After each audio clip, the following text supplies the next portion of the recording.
Hey Absolites, in 2020, guys, that feels like so long ago at this point, I made a video talking about if I were a Pokemon gym leader. Well, a lot's changed about me since then, including my drawing skill, dear Helix, that is the stuff of nightmares. So I decided to remake that video.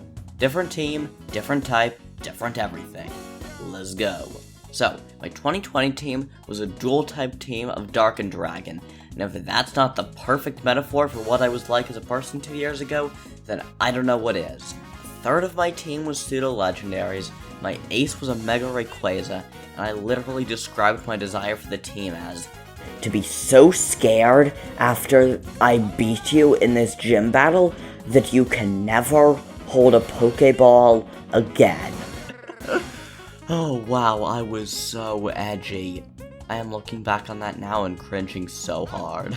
I still listen to a lot of alternative rock, but otherwise I am significantly less edgy, so it's time to remake that video. Now, Dark is still my favorite type, but that's mostly just because of Absol, and I really don't think it fits me super well as a person. I'm creative, I'm fairly smart if I do say so myself, and I'm a gigantic nerd. I love writing, mythology, and fantasy. So I think the type that would fit me best is Psychic. But monotype gyms are boring, so I want it to be a dual-type gym. I find ancient stuff, be it archaeology, mythology, history, whatever, really cool. So I think Ghost would probably work. So, let's go. Dual-type, Psychic Ghost Gym Leader. My gym puzzle would probably be something like the Lost Woods in Zelda. In order to get to the gym, you have to progress through this weird, misty forest that's hard to see through, and if you travel too far from the path, a ghost type will send you back. You'll also see something weird. The gym trainers aren't gym trainers. They're fellow Pokemon trainers who got lost and are also trying to find me. Because of that, they'll mostly be using Dark types, as they'd be the best counters to both Ghost and Psychic. When you finally get through the Lost Woods, you'll get to the gym. The gym guy will say, "You finally made it here." You know, most people get lost in these woods out front. You really need to figure something out with those. He'll then explain to you that no, you did not actually clear the gym puzzle. The real puzzle here is similar to Lenore's in Black and White. You go to the shelves and look for the correct books. If you can find it, it'll give you a hint to try and find me. If you misunderstand the direction, however, it'll send you right to a gym trainer. These trainers are all scholars and librarians, so their dialogue will all be famous literary quotes. They'll mostly emphasize psychic types because the Lost Woods out front emphasize the ghost part. After forcing your way through mysterious woods, literary quotes, and nonsensical clues, you finally get to me, the gym leader. My introduction is standing up from a couch and tucking away my book. Then I say, "You made it. I'm glad. Most people get lost in the woods out front. So you couldn't have just waited a couple more minutes? I'm almost done with this book.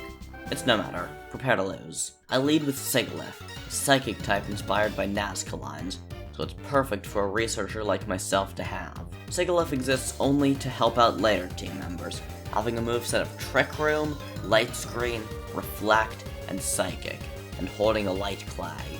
When Sigilyph goes down, I send out Golurk, who's very slow and can take full advantage of Trick Room. That's only added to by the first move on its roster, Hammer Arm, which will take out your Dark types and lower its own speed, making Trick Room even more effective.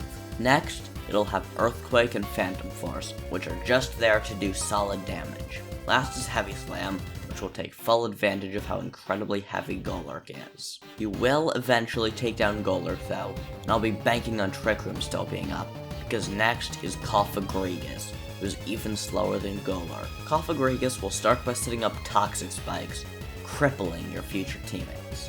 Then, it'll use a Mean Look plus Curse combo to take out this Pokemon.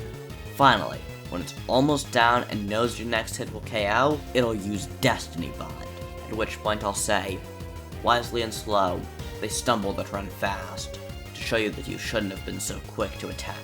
Also, Cofagrigus will probably be when Trick Room runs out, so it'll have a Quick Claw to make sure it can sometimes outspeed you. With those three down, you're getting to the heavy hitters. Now that Trick Room is down, I can send in a speedy powerhouse. Alakazam. Psychic to hurt you. Recover to counteract the bad physical defense. Dazzling Gleam to counter Dark types. And finally, Shadow Ball in case you would use a Ghost type to try and counter us. Alakazam has a lot less strategy to it. The strategy here is to kill you as soon as possible.